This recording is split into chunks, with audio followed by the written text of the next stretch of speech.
Persecution comes in many forms, but it's often draped in the cloak of fear.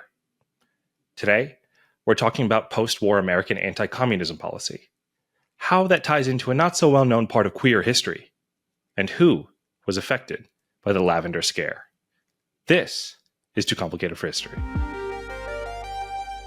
Welcome to Too Complicated for History. Today, our guest is Dr. Heather Haley, a historian with the Naval History and Heritage Command. Her first manuscript, currently under contract with Cornell University Press, is titled Queer in the Cold War. Thank you so much for joining us, Dr. Haley. Thank you for having me. It's wonderful to be here. So I wanted to start with having you give us just a brief overview of the topic of your book or your manuscript and how you came to it.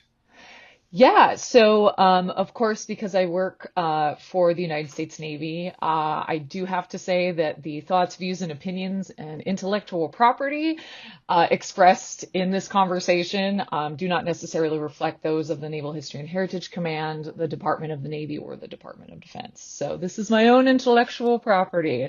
Sure. This was my dissertation topic. And initially, my dissertation, I had grandiose ideas for my dissertation. I had just read Margot Canada's book, The Straight State, in which she analyzes 3 different federal programs or agencies. And so she's the one that interested me the most were women in the Army immediately after World War II, because she very poignantly points out that women were targeted after the war was over because I guess there were just too many women in the Army after the war, and the Army bureaucracy was attempting to find ways to dismiss these women without outrightly releasing them without their own volition, right? And so Margot Canada discusses kind of these early elements of what we now call the Lavender Scare, in which the federal government writ large, all the agencies, most of the agencies were involved. And the Army in particular found the minutia of attempting to get women who are in these positions, just secretarial positions in particular, to find ways to release them from service. And it could have been, a peck on the cheek with another woman could have been interpreted as quote unquote homosexual behavior. Or just kind of like women arm in arm could have been considered homosexual behavior. And so that book was really just kind of like mind blowing to me and my little baby PhD program. And so I had this grandiose idea that I was going to do this study, like different elements for each chapter. It would be like almost a different study for each chapter. And my committee was like, okay, we'll pass this.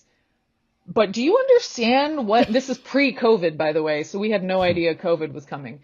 And they were like, do you understand what you're asking? Like what you're thinking you're going to do? And I'm like, yeah, I totally do. And then I promise you, I defended this dissertation proposal and then we immediately threw it away.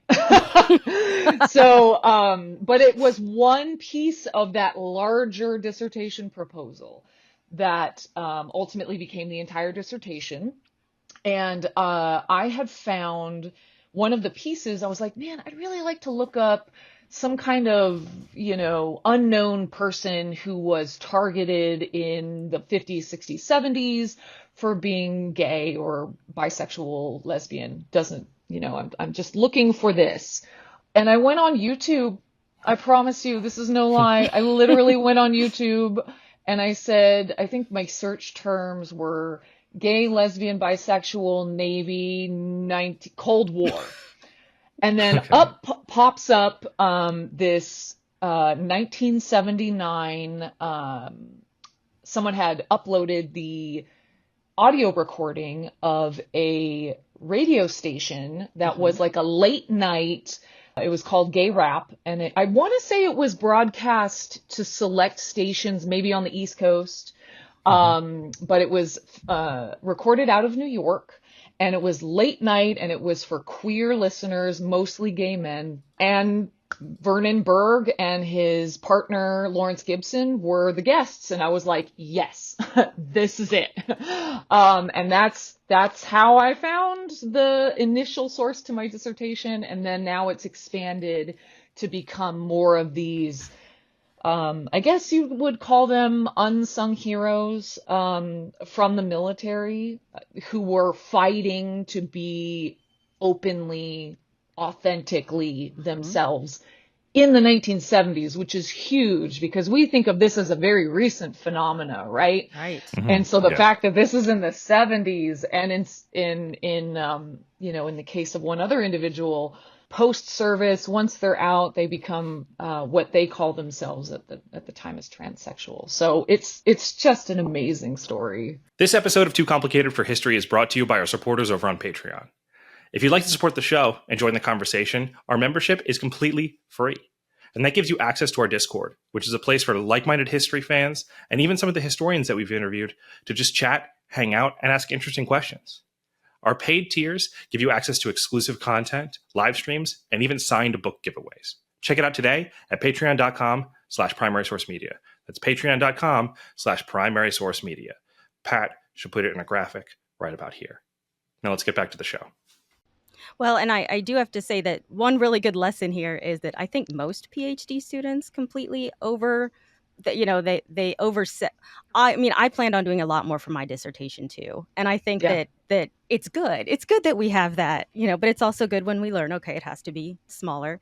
And it's also a good lesson in just how you find topics that, you just never know. And I love that just, you search YouTube, and I mean, I use the internet just trying to find, a little bit about someone whose story isn't told. So I love your background story. And I think it's just such a good lesson for current PhD students as well. So for any graduate students listening who are in the humanities, like just honestly, even just a basic Google search, you just never know. Because thankfully, we live in a world of the digital age. I can only imagine someone trying to do something like this 30, 40 years ago. And that's just nuts. And also Google the proposed title of your dissertation, because I didn't do that till near the end. I said, oh my God, someone took my title. 10 years ago, they took it. So yeah. Oh no. That's terrible. But I'll let Isaac ask his question now. Well, I was just curious. I just wanted to get some lay the groundwork here a little bit for this discussion, and specifically because we're talking about people of varying identities and throughout a large period of time. I just wanted to understand the scope of the terminology you're using in your book, or you choose to use while talking about this, because it. Interested to see how you navigated that. Yeah. Right. So, and this is always in these types of books when we're talking about queer history, and I'm using queer in the current term as an umbrella term for everything within that spectrum. Anyone who identifies as gay, lesbian, bisexual, if they are in fact intersex or asexual, if you are on that spectrum, welcome, we love you. So the terms that I'll be using, I like to use Susan Stryker's model, who is in fact a transgender woman. She says, quote, "The right term to use in reference to any particular person really isn't in the eye of the beholder. It should be determined by the person who applies it to him, her, or themselves," end quote. Mm-hmm. So in this not this presentation, but in this conversation in the book, the title is Queer in the Cold War because let's face it, I wanted it to roll off the tongue. And I also wanted grad students who have to read it for comps to remember the title. Sure. So that's helpful. So when I use the word homosexual, I myself, Heather Haley, am not using it as a pejorative because now and it even continues to have a pejorative label when used, again, frankly, by some people in Congress, right? Those kind of bad actors, right? But of course the military in the 50s, 60s, 70s, 80s, 90s, even they themselves perhaps they did, perhaps they didn't know they were using it as a pejorative. So when I use the term homosexual, it's going to be from the lens of the Fed, from the government, right? Sure. And again, transsexual, in the case of Christine Jorgensen, she a huge icon in the queer community. That was the term used in the 50s, 60s, and 70s, not considered at the time, because it was within the community. It was not considered pejorative, although now we use transgender. So you might hear me, lean on one term more than others, and it's simply because of I'm so used to saying queer, or I'm used to saying transgender. But if you hear it in any other context, it's simply because that's the word that they're using in the in the era in which we're speaking about. Right. That makes sense. Yeah. Right. Yeah, that makes sense, and that seems like a useful way to think about it, especially for those people diving into history. Is the terms self-identification, sort of like the agency of a particular person, is probably the most important thing. Absolutely, 100%. Yeah. Right. That's great. And so to back up a little bit to something that you mentioned in your introduction, the Lavender Scare. So just to lay a foundation here for us to discuss this. So you were talking about women getting removed from service by being accused of homosexual activity. Right. Now, and this was applied to all women in general? It was right. Yeah. Right. Yeah. No, not to all women necessarily. So to give some context here, great question. So first off, check out Margot Canaday's book, The Straight State. Excellent book. After World War II, there's a huge drawdown in the force. Men are coming home from the Pacific, a true front war, and there is, once we have the armistice in the Pacific, Americans are like, we want our boys to come home. They don't need to be in the service anymore. And so there's this huge call by the public to reduce the size of the armed forces. And with that comes this idea that, women were temporary. They freed up space in certain, let's face it, women's centric positions. So anything considered nursing, anything considered within the realm of secretarial, record keeping, things like that. Those billets were opened up to women, so that way the men could go off and do the physical fighting. So as these men come back, some men want to stay in because they've been in longer than the war was fought, and they want to continue their service. And so they're trying to find ways to free up women, or the spaces women were holding for these men coming back. And I find this also interesting because in 1948 you have the Women's Armed Services Integration Act, in which women become a permanent presence in the military. So it's a really weird era because we're allowing women to stay in certain positions, but we also need some positions for some of these men coming back. And so, and again, I'm also thinking in particular of the vehicle pools. There were quite a number of women, and I'm thinking of Queen Elizabeth in particular, who were involved in mechanics. And of course, those positions are always seen as masculine, right? Yep. And so we're kind of getting into some gender roles and sexuality in that kind of sense. And so women who were mechanics, which Margot Canaday cites in her book, were kind of seen as butch, right? Like these women are not interested in going home. They're not interested in being homemakers and raising children. They're interested in, getting down and dirty into the mechanics of a vehicle, the Humvee. And so, or a Hummer probably in that time. So all of that is to say, it's this really weird, period in which, some women, some positions were targeted specifically to have those women released from service so that way men could fill those positions.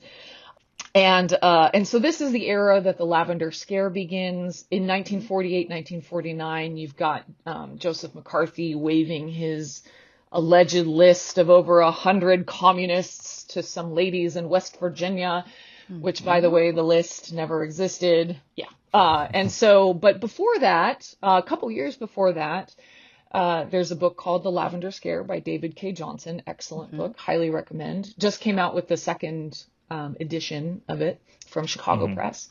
Oh, nice. And he's the one who really delves into the State Department part of this, where now we're concerned, now the overarching concern of the federal government is that gay men, lesbians, and bisexuals, not to say that transgender people didn't exist, but they certainly weren't as open and free in the sense of being themselves, Right. as they are now.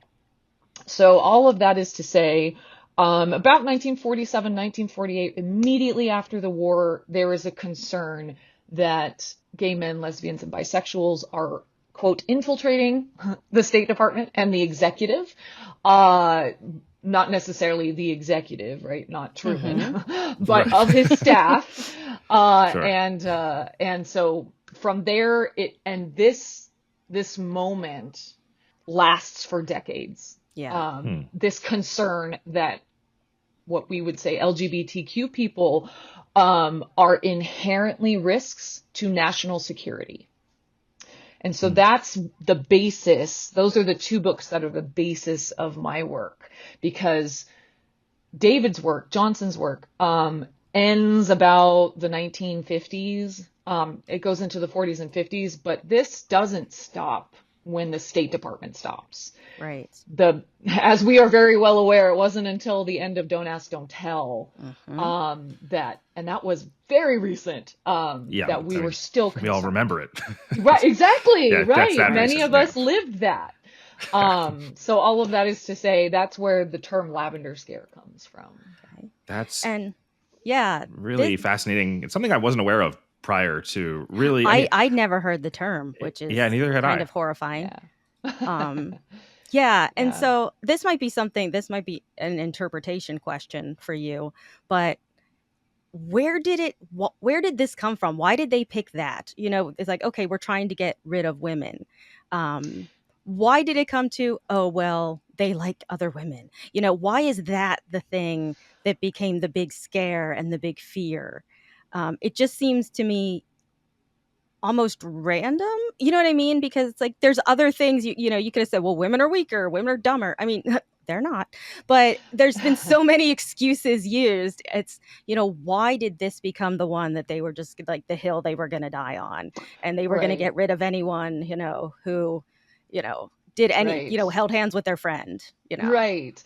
So again, some of this has to do with the reinforcing of gender roles, right? So as I mentioned earlier, as I mentioned with the motor pool, which was what the word I was looking for, with the motor pool in particular, with positions that were considered or had been considered up until this point explicitly male-centric, right? And I would be interested to know if a similar situation occurred in other departments, whether it was the Air Force, which was a brand new department after World War II, the Navy, the Marine Corps. I would be interested to know. Margot Canaday focuses explicitly on the Army. In terms of seeking out women, again, I can only speak to what I recall from my grad school reading of Margot Canaday's work. But all of that is to say, I do think it has to do with gender roles and where these people who were making policy perceived women should be. Right. Sure. So, and which is why I find it so odd that happened at the same time that the Women's Armed Services Integration Act comes into play. But if you read into the act, you'll find that there are places where women are explicitly not allowed. At this point, we're looking at nuclear is becoming a huge thing, as you might be well aware. If you saw Oppenheimer, you are aware. So those spaces are not open to women. And if you're familiar with, or even if you've seen the film Hidden Figures, those are the kinds of positions that women are expected within these spaces to hold. Because while it's mathematics, it is also could be considered to some degree secretarial in the sense that it's done behind a screen. They're not the face of the military, right? And it's not to say that they were necessarily ashamed, I guess, of having women in the service. It's just that they were perceived to have a very specific place within it. And from my work with the Navy, I can say that spaces involving aeronautics, so involving airplanes, was one of the very first spaces in the Navy to be what we would say today very liberal and very opening and very welcoming to women in those spaces. Interesting. Yeah, so it's a very interesting time.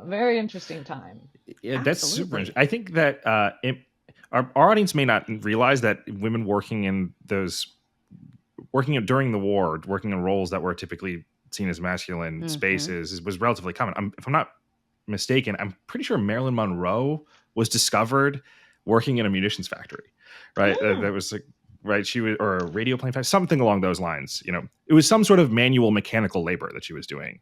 And there was a photographer from the Defense Department that came to photograph that factory. And then that's how she was discovered originally.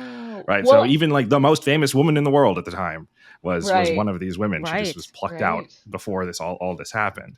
But it was Rosie a relatively common thing. Icon. Oh, absolutely. Right. Yeah. Yes.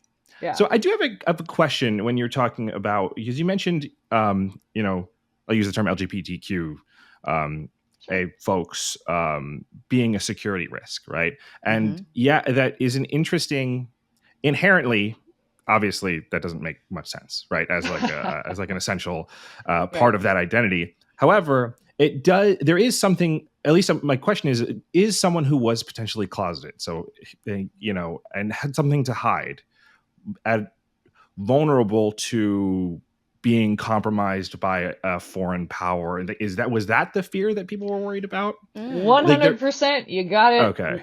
Hole in one. That was exactly the concern. So part of this, if you have the opportunity, it is mentioned in David Johnson's book. So there's this story that was told, and it is still unclear how true this story is. So in World War I, so again, this idea spans almost a century. There was a gentleman in the Prussian army, back when Prussia still existed, and his name was Alfred Riedel. And allegedly, he was gay, allegedly. So essentially he was compromised in World War I because of his sexuality. A foreign government, when the story is retold, they like to cite a quote newsboy, which implies a couple of things, right? So using that term implies a young person. Generally, it's going to be male, assuming it's a boy. And newsboy implies that under consenting age, right? Sure. So it's here immediately there is the beginning of this terrible myth that LGBTQ people are child molesters. So predatory in some predatory. Thank you. Interesting. And so this happens in the 19-teens, and it is the story that is repeated in testimony to a committee in 1947, I want to say, which is when the Lavender Scare begins. And that is the story that cements this idea in the minds of Congress people that I'll just say LGBTQ are threats to national security because they are lying to us at the outset, because generally in this era, because of the Cold War, most people who work for the government have to sign a loyalty oath, which says that you are not lying about anything that you said on your application, and you do solemnly swear not to hate on the government, for lack of a better phrase. Right. And so all of that is to say, immediately they have lied, because they have, one of the questions is, are you a homosexual? At least in the military. Are you a homosexual? Or have you had homosexual tendencies, which could mean anything, really. Yeah. The men and the two women in my manuscript all said no on their intake forms, which means that they have already lied. So in theory, yes. Which is why when we get to the 1970s, when you have this big movement led by Harvey Milk in San Francisco, we can talk about the merits about whether or not it would be considered, I guess, okay to out yourself as part of a movement rather than voluntarily giving that information, right? But the two gentlemen that I'm focusing explicitly on out themselves, and so therefore they are no longer a security risk. So why is this a problem? So now, right. So that is my whole argument, is here's this moment in 1975 when we can change policy for the better, and anyone who's closeted can be out if they want to, and it should not be a national security issue. They won't be lying, right? They won't be lying. Yeah. I can see how that argument is persuasive too, because like given the context of the time, I could see people making a moral argument, right? Sure. Of this, but I don't know if that would have been persuasive enough for like large scale policy things. But I can see the addition of security. Look, what would happen if the Ruskies were able to get to get that person with some compromising photos or something like that. You know, who knows? We can't have them. I can see that being those two things together being persuasive to like a large group of people. Yeah. But that's do you know of any actual cases in this hemisphere of something like that occurring? Like, are there any? I mean, I don't know if we would know necessarily, or if it would be public information. But you cited that one story. But like, is it one of those things that it's like, hey, there's a thing, but it never actually really occurred? Right. It's an unfound fear. There was at least someone they could point to. Be like, look. Yeah. So one of the gentlemen who is in my manuscript, and again one of the central figures in David Johnson's work, and then since I have it right here, I'm thinking of Eric Cervini's work. This is The Deviance War, and it's specifically about Franklin Kameny. So Franklin Kameny, another LGBT icon who essentially in the 1950s, he served in World War II, and got his PhD in astronomy. And most people would be like, astronomy? Like, what? How does that have anything to do with the federal government? Well, he was also very adept, I guess, with mathematics and astrology, and being able to take a map of the night sky and calculate the trajectory of where an ICBM, and intercontinental ballistic missile, how it could fly, and so on and so forth. And so that required a security clearance. And it was discovered this is early 1950s. So he's working as a civilian for the Army Map Service at this point.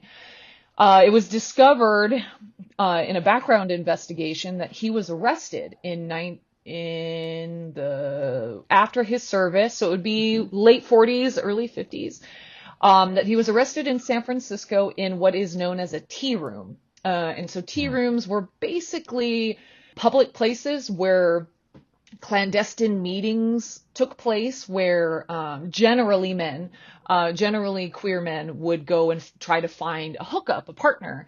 And one of these tea rooms was a public bathroom in San Francisco. And it was alleged that he touched a man's penis in the San Francisco tea room. And it was seen by like a vice squad in San Francisco, and he was arrested. So when he filed his application, I think the reason it was quote, discovered or looked into more was because he did mention it on his application for the Army Map Service. He mentioned that he was I think it was very cut and dry. Arrested for it wasn't like indecent exposure because it was a bathroom, but it was something very specific to that particular quote crime. And then he paid a fine and it was removed from his record, but he did mention it. And he did not lie.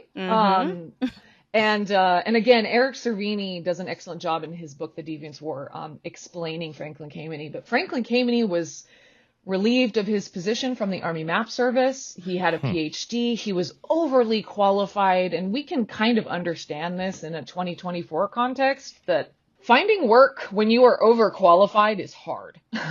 Yeah. And so, what are you talking about? I only have a bachelor's degree. Well, I don't understand what that means. I was overqualified. I was unemployed for 9 months after I got my PhD because I couldn't find work. Oh my gosh. Because I've heard horror stories like that. Yep. That it's right. So I empathize with Franklin Kameny, but he becomes he actually takes this moment and really just is like doubles, triples down. And he's like, well, this is going to be my life now. And so he fought the federal government by writing his own amicus briefs to the Supreme Court to try to get them to listen that this is unconstitutional. But in the 1950s, as you might imagine, they again doubled down and said, we're not going to hear any court cases related to homosexuality, their term, in the 1950s, because we are determined that you are a risk to national security. And so then ultimately Franklin Kameny uses his, because now he's outed now, he has been forcibly outed. He uses that to his whatever advantage he can, and which is very little in the 50s, but he would picket outside the White House with other folks who were bold enough to show their faces, because again, they're employed. This could cause them to lose their jobs. And so, anyway, so he's one of the more famous individuals who was forcibly outed and then ultimately used his visibility to attempt to fight for the rights of anyone who identified as what we would say queer in federal service at the time. Nice. So the gentleman whose name is escaping you right now, was he actually compromised by a foreign power? Is that like that? Okay. So no, I want to say he was seen leaving a known queer place. Okay. In DC. So fun fact, DC had a huge underground LGBT population. Gotcha. And so there were certain bars, certain nightclubs, bathhouses, right? In DC, the site of American government. And I believe this man was seen leaving one of these places, whether it was by another person in the government or by, a newspaper. I can't remember, but I will find out.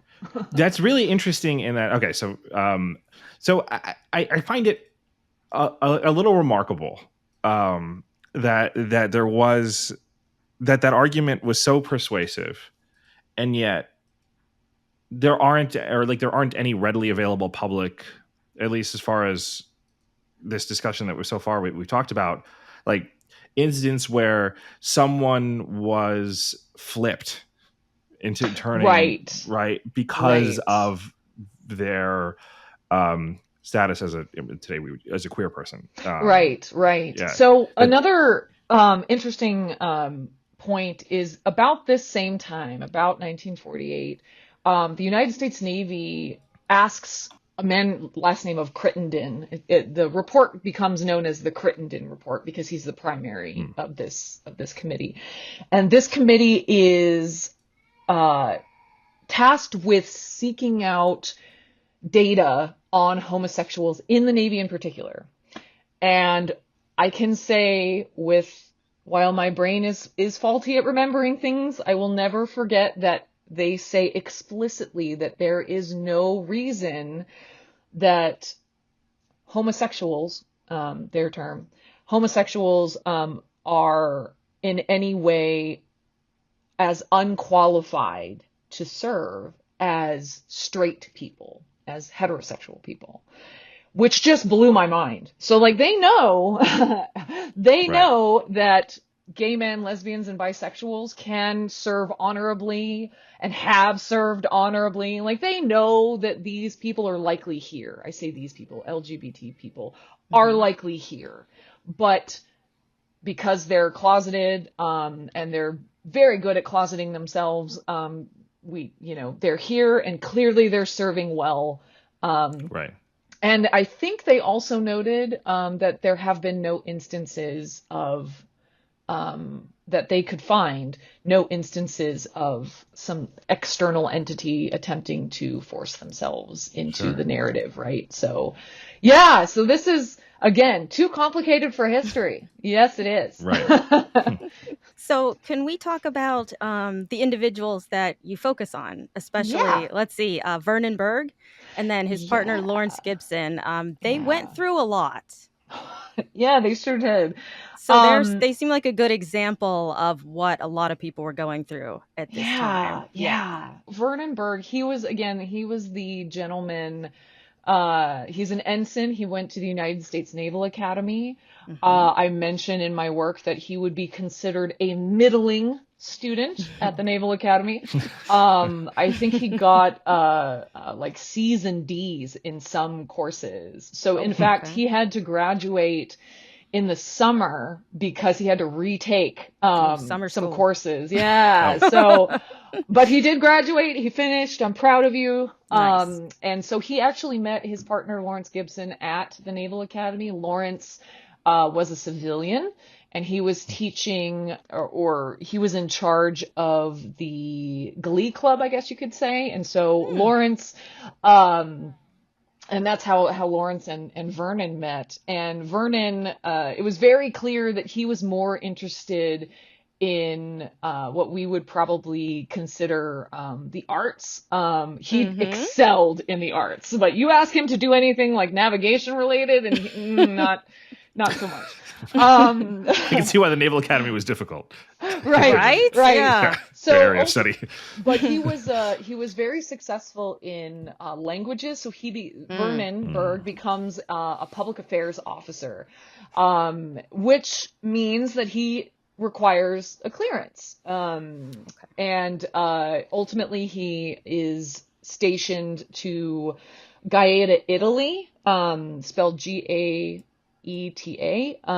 and aboard the USS Mount, I'm sorry, I was going to say my husband's ship. My husband was stationed in Gaeta, Italy, on the Mount Whitney. That is not right. Vernon Berg served aboard the USS Little Rock, and that is ultimately where he was found out, because Lawrence Gibson came with him, because Lawrence Gibson became involved in teaching some of the sailors aboard the Little Rock to help them achieve either their high school diploma or help. There were certain programs that were initiated in the 1970s. I wonder if they were a part of Admiral Zumwalt's kind of initiatives to focus on providing more kind of institutions and amenities to sailors. But all of that is to say, he was in Gaeta, Italy with Vernon, and they shared an apartment together.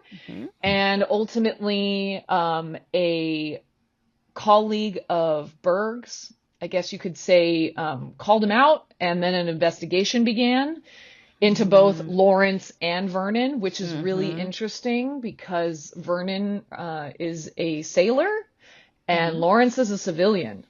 And so both were investigated by the Naval Investigative Service.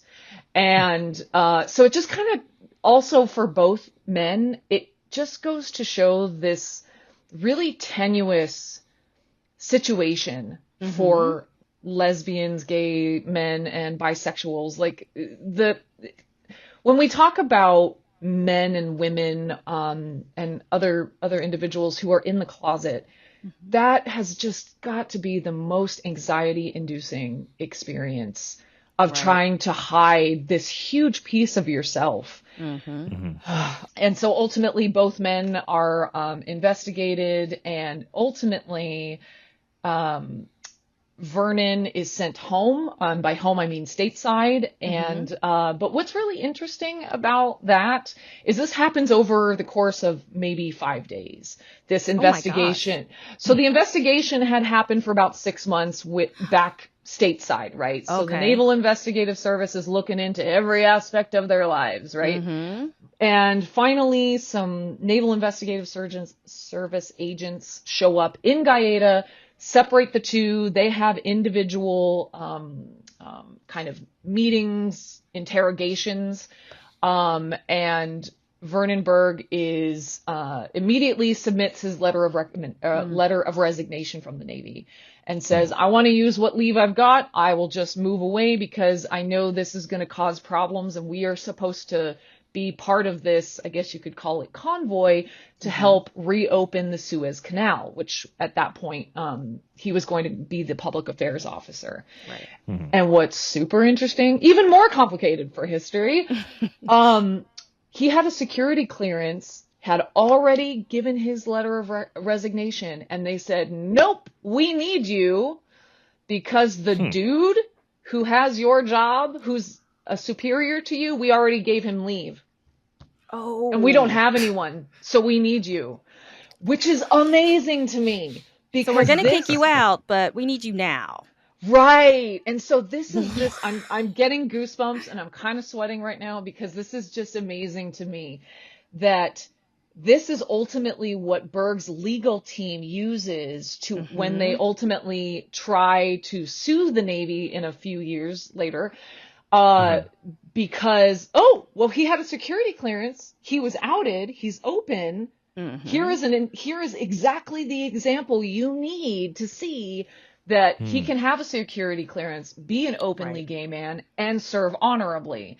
And in fact, help open the Suez Canal in this huge, ceremonial, event, and do well. Unfortunately, Lawrence Gibson as a civilian was fired by the XO of the Little Rock, and in an expletive-ridden tirade, because he's a civilian. Sadly, nowadays I would imagine that the XO, the CO, would not speak to a civilian in that way because they have generally they have no power over these people, but because Lawrence Gibson was visiting and a part of the ship, and he was welcomed by the COXO. Unfortunately, at that time in the 70s, he literally said, "Get off my ship," and that ultimately became the title of their book, which came out in the 70s, about the same time that they spoke to. About the same time that they spoke to gay rap in 1979. So that was the center of my dissertation. Right. So, yeah.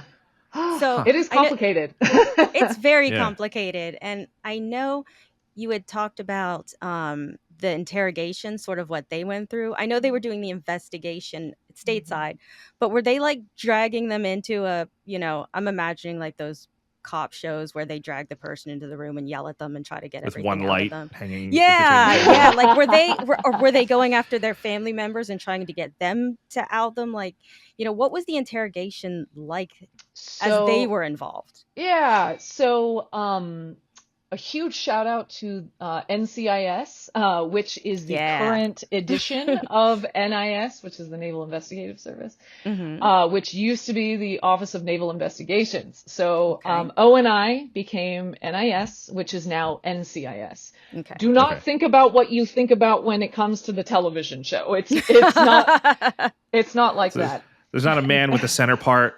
This kind of, right? Who used to be a Marine? Yeah. So, and I do like to clarify that every time they're like, "Oh, Quantico to DC, we'll be there in 20 minutes." Oh, no, right? No.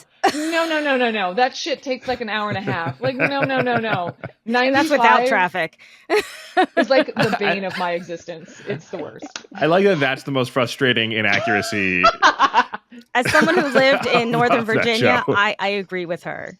It's maddening. You get it. You get it. So I said shout out to NCIS only in the sense that when I was a graduate student, part of the reason this case study became my dissertation was because I had put in a Freedom of Information Act request, a FOIA request, and asked for Berg's any information they had related to this investigation. And they gave me his entire file, like immediately, Wow. which is unheard of. When people put in what we call FOIA requests, they can take years, if not decades. They got back to me within like, I don't know, maybe 4 months. It was nuts. Wow. And so bless you for responding to my FOIA request. And so that's part of the reason why this story became the main central part of my dissertation. And so in there there aren't really transcripts because these interrogations weren't necessarily recorded. Right. And if they were, they've long been destroyed. However, the agents did have Berg and Gibson write statements. And of course, in these statements, they do confirm, at least in writing and with a signature, that they were not coerced into writing these things. Now, that's what it says. I can neither confirm nor deny whether that actually truly was true. We cop shows have made us all very skeptical of things like that, right? So with the rooms with the single light hanging down, exactly, and, slamming their pads of paper on the desk, and intimidation tactics, right? Exactly. So we all kind of come to this with some degree of skepticism, but all of that is to say, out of this interrogation, I do know they were both separated. The interrogations lasted a number of days. So they would come in, they would talk, maybe for a couple of hours, and then they would leave, and then they would come back another day, maybe rehash some of the same things.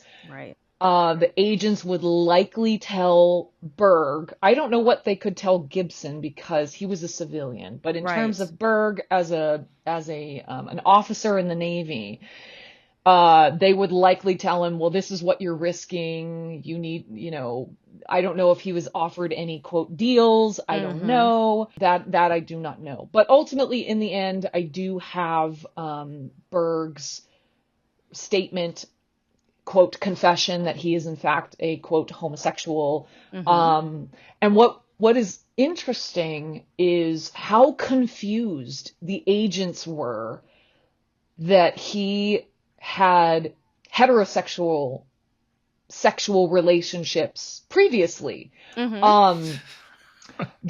were very confused about how a gay man could have, had been in heterosexual relationships before. And that's so, why the interrogations took so long. They were trying to get to the bottom of well, we just don't understand. You're going to have to come back tomorrow and we need to hash this out. Right. Because and this was part of the whole process as a grad student at the time, and kind of inserting some of this information into any lectures that I gave on the 1970s. It really opens people's eyes to the degree the government went to find out what your sexual history was. Right. Like, they want to know what kind of sex you're having and with whom. Like, that's really invasive stuff.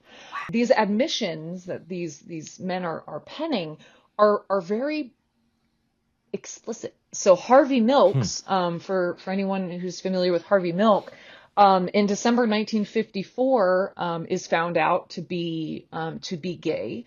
And he admits in his statement, which is only like a paragraph long, but it is, he talks about numerous instances of, quote, 69 in 1954. Wow. Right? In the official paperwork. Which, by the way, you can find Harvey Milk's personnel file on the National Archives website, and you can, I I shit you not.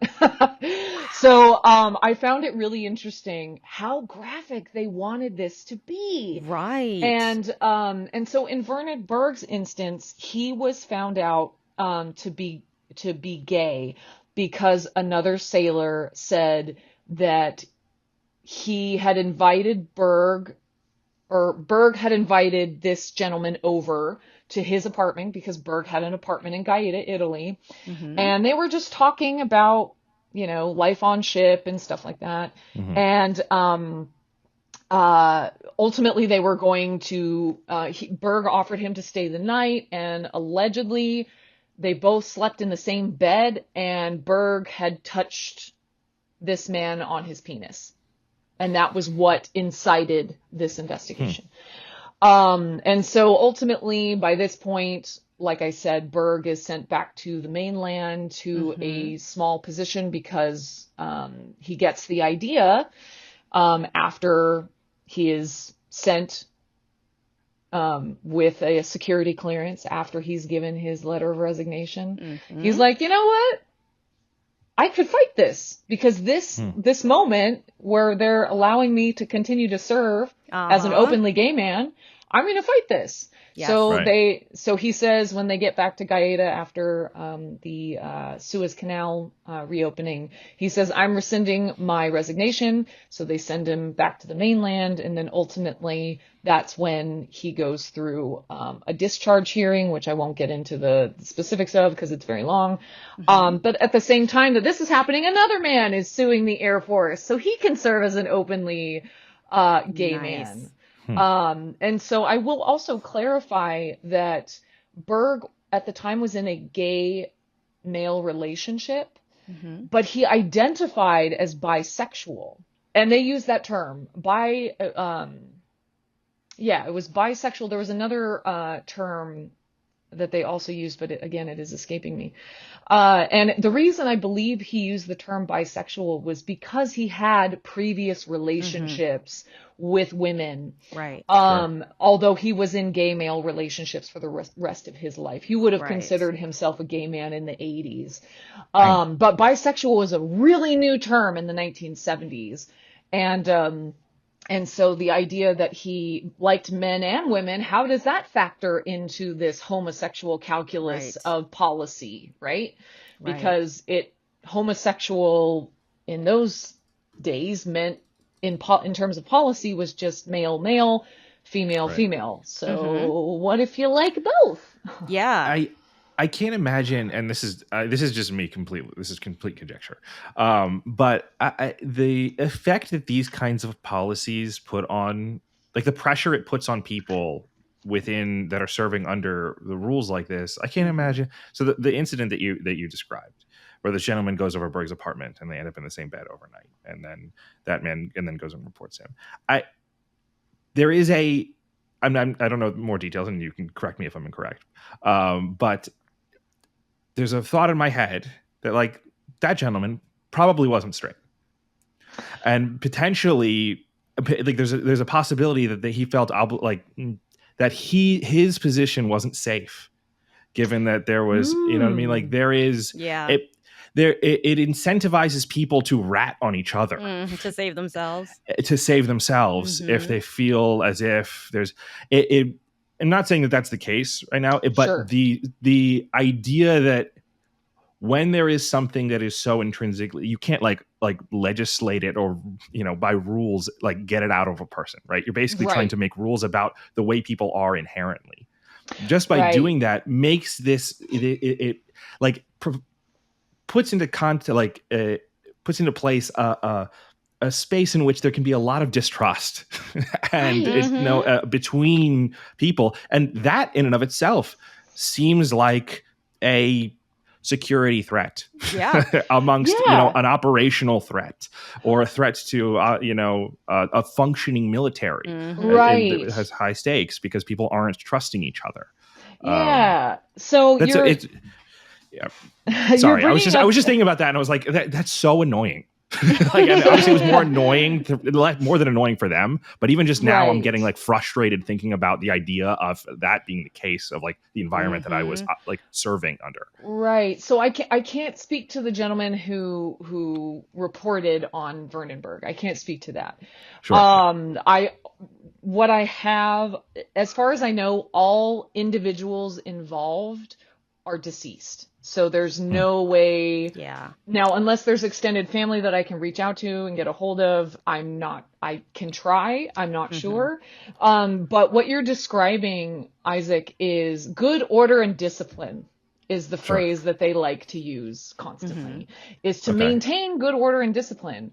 And what you're describing is kind of the incentivizing of outing someone who has either confided in you for their behavior, for who they are, but I'm not, and that also calls into question. Actually, you just made me think of something, that maybe you're right, in the sense that maybe the individual reporting on Berg was trying to save himself from investigation because he could be seen as part of this incident, right? And get the NIS off his back or whatever, to, like you said, save his position. I had not thought about it that way, because all I've been given, and this is kind of speaks to this idea of documentation, right? Is like, if this is all you've been given and this is all you have, this is all I have to work off of. And so, like, and this is the official position, right? And so, and that's when going to New York, where Berg's papers are located, they're located at the New York Public Library. I can get some more insight into, Berg never said that this individual was queer, in any sense. So, nor was there any indication of why he said was spending what the he night said. and said the thing. Right. It's all, I mean, from Berg's perspective, it's all mentioned in his book, but that it was just they were friends, and this wasn't the first time that Berg had this gentleman over. In fact, this gentleman was married. I want to say they may have had a child, or were going to have a child in the future. And they were just friends, and they had a couple drinks, and I think he just offered him to stay the night, and there was one bed, and that's it. Not gonna lie, the more you say they were just friends, the more suspicious I get. I know, right? Especially nowadays, right? When you read an 18th century document, they were lifelong friends, right? Yeah, there was these women were lifelong roommates. They lived together for the rest of their days. But I can from what I know, they were in fact friends. Well, I think that this is actually a great point to point to our audience, which is something we bring up occasionally. That points to the difference in perspective, like of what you do for work, and that you're a historian and I am a filmmaker and storyteller. Right? So I don't have. It is important for you to have the guardrails on what you're doing and limit it to the sources that are available to you. The parent company that makes this podcast is called Primary Source Media. Like, there's a reason why that exists, and why the historians doing historical work is like there's a structure to it. It's not just someone who's interested in history, because like that's me, and I'm very much not a historian. But you're bringing up questions that people have and have had in the past, as with Berg in the 70s, about this. And even into Don't Ask, Don't Tell, this incentivizes outing people, quote unquote, for good order and discipline. And it also kind of leads us to question who is the policymaker saying what good order and discipline looks like. Right. What is, and I'm again, I do not speak on behalf of the United States Navy or the Department of Defense or the executive by any means. But as a historian, these are the questions that I'm constantly asking is where is the source of these policies coming from? and why and in what context. So most of this is happening, the first policies regarding quote unquote homosexuality don't happen until after World War One. Because of an incident that occurs in Rhode Island in which, so the YMCAs were huge. Young Men's Christian Association locales were huge areas for sailors, GIs, to not only find a place to stay overnight, but also if you were queer, you could meet another person of like-minded tendencies, and you could, hang out and have a good time. And so the Navy, after this is immediately after the war, finds out that this one in Newport, Rhode Island, is just a den of vice, and sends in some quote-unquote decoys to infiltrate the YMCA and find specific sailors engaging in literally in intercourse. So now we're getting into a huge discussion about, wait a minute. You're sending in decoys, Right, to engage in the behavior that you are defining as not cool. Like, right, how does that work? right. So anyway, again, this is, quote, too complicated for history, but it is all going to be in my first manuscript. So I really hope this discussion excites your readers' audience to pick up the book when it eventually makes it to shelves. But this is the stuff that gets my historian brain really, really going at the end of the day. Well, it's fascinating. I mean, I can't wait to read your book. So, Thank you. No pressure. Right. And that's part of it too, right? So for my editor who's likely listening, it is due, the manuscript is due June 1st. I'm sorry, it's going to be late. But I do feel this enormous pressure to get it right? Because this is Absolutely. this is for my community. I'm an out pansexual. I am in a heterosexual relationship, but that doesn't mean that I'm, I may be hetero presenting, I might be cis presenting, but I don't really care. Let's just put it that way.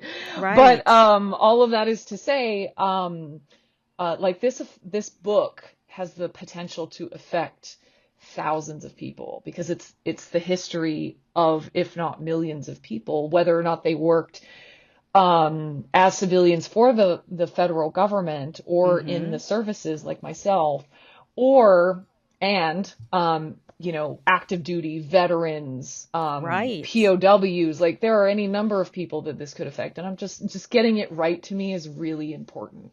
And I know it will never be perfect. I know that, but I do want to, I want to do it justice, because this is the first of its kind. You both commented that you had never heard of this before. Nope. No. So, yeah. Yeah, it's Anyway. it's very, very exciting. And I think just the way you're going into it, to me, how you're being, so you have that pressure, to me, says that you are going to tell the best possible story. That's the goal. Because you have that, and the story with the dissertation was always, a good dissertation is a done dissertation. Yes. Yes. But the book is where you can really shine, And it was, I would also say, we called it a COVID dissertation. Oh, because yeah. I had defended my proposal in September of 2019. And then in March, when I needed to do more research. Right. So I relied heavily. Be nice to your archivists. 100%. Yeah, be nice to your archivists and librarians. They hold the power, and they are. Yeah. We need them. Yeah. So the papers out in San Francisco for Leonard Matlevich, who's the other person, which I won't get into too much detail, so your listeners can take a break. You got to save some for the book. Right? I know, right? Yeah. Well, his papers are in San Francisco at the GLBT Historical Society. And it was really early in the pandemic, and I am freaking out. My advisor, I am her first PhD. Oh, we wow. are both kind of freaking out, like, how do we handle this? And so I sent an email to whichever, it was a generic email box for GLBT. And I was just like, I need to look at the Leonard Matlovich papers. How do I do this?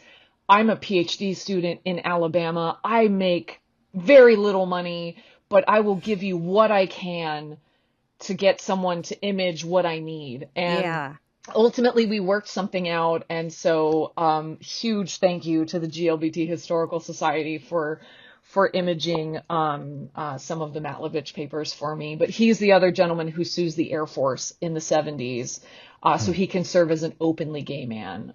So unfortunately, I don't want to end on a downer, so feel free to ask another question. Unfortunately, Berg and Matlovich both died of AIDS in the 90s. Both of them died in the 90s. So yeah, it's unfortunate, and that's probably what my next research interest will be. Actually, is like I want to know how the military responded to the AIDS crisis. Right. Which, as we know, the federal government did little to nothing. But Nancy. Right. So what we have a crisis. What happened when the first service people came and said, I have AIDS? Right. That's one of my next kind of research interests. So I think it's important knowing the context of their passings. I think absolutely in terms of the larger story of queer history, in that it's really good that it's history that you're uncovering, because an entire generation was lost, right? Yes. Like all these stories went away, right? Yes. And they had that crisis been handled differently, this might have been something that they could have told themselves. Right. So it's great that you're doing it for them. Thank you. Absolutely. I'm doing my best. No pressure. So since we have to wait for your book, is there anywhere else online people can go to see any of your work, or do you have social media, or how can people find you and learn more while they wait for your book to come? Yes. So you can find me on the app formerly known as Twitter. At Gallifreyan, because I started that over a decade ago when I was obsessed with Doctor Who. So nice. It is at GALLIFRAEAN, because I was trying to I didn't want to add like a 1 at the end or a 5. Right. So anyway. Well, and we'll put it in our show notes too, so people can, they can find it. And you can find me on Blue Sky as well, which I also recommend as kind of for those who are trying to find an escape from X or whatever it's called. And I am on LinkedIn. I do have some links to my work on there, but I can also send you some links that you can put in the show notes as well. But this has been an absolute pleasure. This has been, for anyone who's considering, and they have not paid me to say this, if anyone's considering being on Too Complicated for History, this truly has been one of the most relaxed conversations about history. And you asked some really intriguing questions. And this has been fantastic. Thank you so much for having me. Oh, thank you. I could go for another hour. I mean, you're just so interesting. I won't do that to you, but you're just. Maybe we'll do a part 2 when the book comes out. Yes, absolutely. That's a great idea. Yeah. Yes, because people will want to know where to buy it, and got to make sure everyone knows about it. Awesome. Yeah. Yeah, and for everyone who's listening, don't forget to subscribe to wherever you can get your podcast. You can find Too Complicated for History anywhere that you're listening. And also go check out the video on our YouTube channel. You can see Dr. Haley's remarkable collection of pens behind her. These are my running medals, actually. Oh, she's got running medals. Probably more running medals than I've ever seen. These are pens, and these are all running medals from the last, 15 years. Good That gracious. is an absurd amount of medals. That's amazing. But I have also showed book book covers, Yes, which would be there were book useful. covers that were actually with some great cover design. But when I say that it is more running medals than I could have possibly thought of, it's more than you think, no matter how many you're thinking in your head right now. Yes. So make sure you go to the YouTube channel and check out the YouTube and check it out. And don't forget, if you really love the show and you feel the urge to support us on Patreon, which you can find at patreon.com/primary source media. And go and check it out. And thank you so much for being here with us, Dr. Haley. This is great. Thank you.